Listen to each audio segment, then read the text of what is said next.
बहुत पुराने ज़माने की बात है। एक आदमी अपने परिवार के साथ एक छोटे से गांव में रहता था। जब उसके बच्चे छोटे ही थे कि माँ की मृत्यु हो गई। बच्चों की देखभाल के लिए पति को दूसरी शादी करनी पड़ी।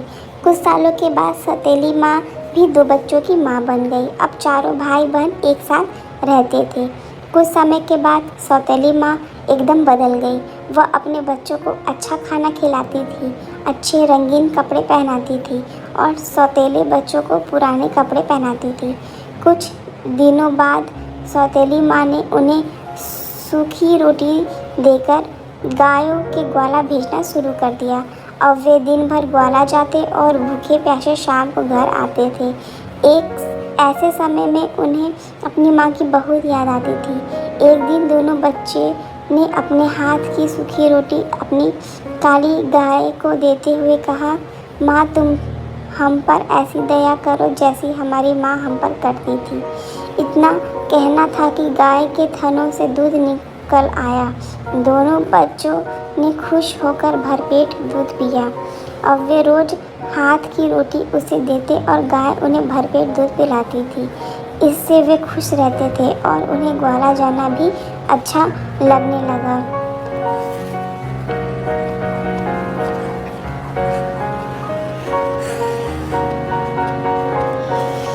कुछ ही दिनों के बाद सौतेली माँ ने बच्चों के चेहरे में लाली देखी तो आश्चर्य में पड़ गई। उसे अपने बच्चों पर बड़ी दया आई कि वे दुबले पतले ही थे। दूसरे ही दिन से उन्होंने अपने बच्चों को भी सूखी रोटी देना शुरू कर दिया। 2-3 सप्ताह बाद उसने देखा कि बच्चे हट्टे कट्टे होने के बदले कुछ ज़्यादा ही दुबले पतले दिखाई देने लगे थे। अब माँ थोड़ी उलझन में पड़ गई। उसने अपने एक बच्चे को उसका राज जानने के लिए भाइयों के साथ ग्वाला भेजा और कहा कि वह ध्यान दे कि भाई दिन में क्या खाते हैं। दूसरे दिन तीनों भाई गायों को लेकर जंगल की ओर निकल पड़ी। गायों ने आराम से चारागाह में घास चरी। दोपहर का समय होने को आया। बच्चों के पेट भूख से कुलबुलाने लगे, पर उन्हें हिम्मत नहीं आ रही थी कि गाय से दूध मांगे। उन्हें डर था कि उनका सौतेला भाई माँ से चुगली कर दे। भूख सहन से बाहर होने पर वे भाई से बोले कि हमारी गाय हमें दूध देती है, इसी से हम अपनी भूख मिटाते हैं। यह बात तुम किसी को मत बताना। भाई ने कहा, मैं इस बात को किसी से नहीं कहूँगा, चिंता मत करो। अब दोनों भाई खुश हुए और अपनी रोटी गाय को देते हुए, ओ प्यारी माँ, हम पर ऐसी दया करो जैसी हमारी माँ हम पर करती थी। ऐसा सुनते ही गायों ने तीनों भाइयों को पेट भर दूध पिलाया। शाम होने पर तीनों भाई गायों को लेकर घर आए तो माँ ने अपने बेटे से पूछा, तुमने चारागाह में क्या खाया? बेटे ने कहा, हमने वही खाया जो तुमने हमें दिया था। वह तो ऐसा भी नहीं था जैसा खाना कुत्ता को मिलता है। ऐसा सुनकर माँ को बड़ा बुरा लगा। दूसरे दिन उसने भाइयों के साथ बेटी को भेजा और कहा कि वह ध्यान से देखे कि दोनों भाई क्या खाना खाते हैं। अब बेटी भाइयों के साथ चारागाह में गई। दोपहर होने को आई। बच्चों को भूख लगने लगी। उन्होंने पिछले दिन की तरह ही बहन से भी कहा, प्यारी बहन, तुम किसी से भी मत कहना कि हमें खाना कैसे मिलता है। बहन ने भरोसा दिलाया कि वह किसी से नहीं कहेगी। अब भाई गाय के पास गए और अपने हाथ की सूखी रोटी देते हुए बोले, ओ प्यारी माँ, हम पर ऐसी दया करो जैसी हमारी माँ करती थी। उस दिन गाय ने उन्हें ढेर सारा खाना दिया। सबने पेट भर खाया। लड़की ने थोड़ा सा खाना अपनी चुन्नी में छिपा लिया। यह जानकर माँ को बड़ा गुस्सा आया कि सौतेले बच्चे चारागाह में मज़े कर रहे हैं। उसने उनकी काली गाय को ही मारने की ठान ली। उसने बीमार होने का बहाना करके वैद्य से कहा कि वह उसके पति से कहे कि काली गाय का मांस खाकर ही वह अच्छी हो सकती है।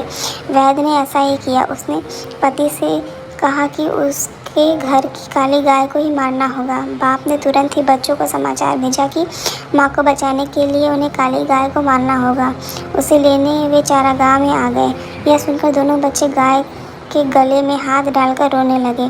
तभी बाप और बेटा चारागाह पर आ पहुँचे। उन्होंने गाय के गले से लिपटे हुए बच्चों को हाथ हटाकर दूर किया और घर को चल पड़े। बच्चे भी पीछे पीछे घर आए और पति ने कहा, पिताजी, इसे नहीं नहीं तो हम फिर से बिना माँ के हो जाएंगे। उनकी बात पर सबने उनकी खिल्ली उड़ाई और उसी समय गाय को मार दिया।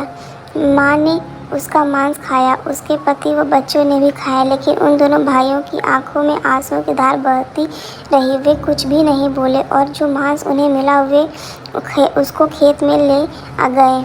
उसके बाद आसपास लकड़ी इकट्ठा करके उसका दाह संस्कार किया। उससे जो राख बनी उससे अपनी चारागाह में ले गए। वहाँ उन्होंने एक गड्ढा खोदा और जो अस्थियाँ बची थी उन्हें वह राख को दफना दिया। दूसरे दिन से दोनों भाई फिर से ग्वाला जाने लगे। फ़र्क इतना था कि काली गाय उसके साथ नहीं थी। वे रोज़ चारागाह में अपने गाय को अस्थियों के पास जाकर प्रेम से 2 आंसू बहाकर दूसरी गायों के साथ लौट आते। एक दिन हमेशा की तरह वे चारागाह में पहुँचे तो देखा कि अस्थियाँ की जगह पर एक सुंदर एलोवेरा यानी घृत कुमारी का पौधा खड़ा था। वे आश्चर्य से उनके पास गए और उसकी लंबी लंबी पत्तियों को सहलाने लगे। तभी उस सुंदर पौधे ने उन्हें अपनी गोद में ले लिया और खाने की बौछार कर दी। दोनों भाई उस पर लिपटे हुए बोले, हमारी माँ कभी गाय बनकर आती है, कभी एलोवेरा के बहार बनकर आती है। माँ कितनी अच्छी होती है, क्यों है ना? कहकर दोनों भाई हंसने लगे। कहते हैं कि उस सौतेली माँ के पास नहीं गए। इसी घृतकुमारी ने इनका पालन पोषण कर इन्हें बड़ा बनाया।